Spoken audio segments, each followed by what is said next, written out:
Good afternoon.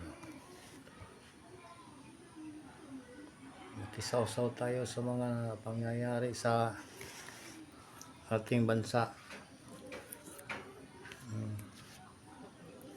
Alam nyo, yung mga congressman na yan, walang ginagawa talaga. Kung hindi paninira lang sa ating vice presidente.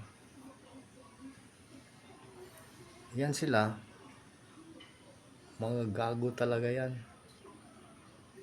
Walang alam kung hindi kontra ng kontra sa gagawing maayos, mabuti, kumukontra sila. Dapat tapos ng eleksyon, dapat yung trabaho nila ang atupagin nila, hindi yung puro lang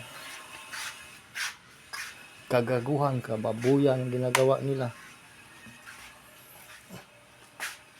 Puro sila mga gago, yung mga congressman na yung tauhan ni Marcos. Walang ginawa. Tingnan nyo kaming mga farmers. Ngayon, hanggang ngayon, naghihirap kami. Walang-wala.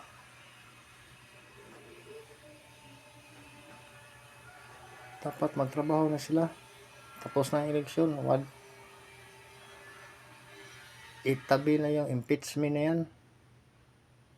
Pabayaan na yan. Putang ina nyo mga nag-impeach sa kay Sara. Mapamura talaga tayo pag hindi maganda ang palakad sa gobyerno natin. Walang hiya talaga yung mga congressman. Puro lang pera. Kahit dito sa amin, politika, puro pera.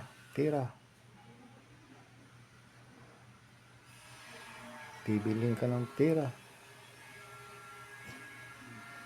Pagkatapos, wala na. Mahirap na rin. Tapos tutukan nila yung farmers. Pagdating sa politika, farmers ang tutukan. Pag manalo na, wala na. Bulsa na ang tutukan nila. Magkano ang ilagay sa bulsa nila.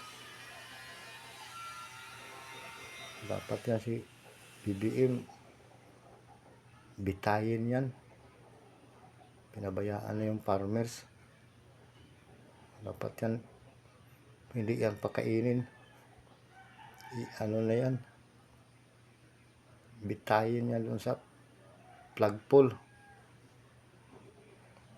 Pati yan si Romaldis.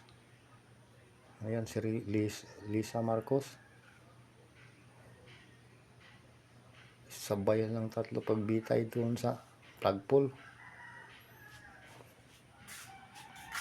Wala rin. Ang hirap talaga ng buhay. Tama yun si Guanzon. Dapat magtrabaho na kayo.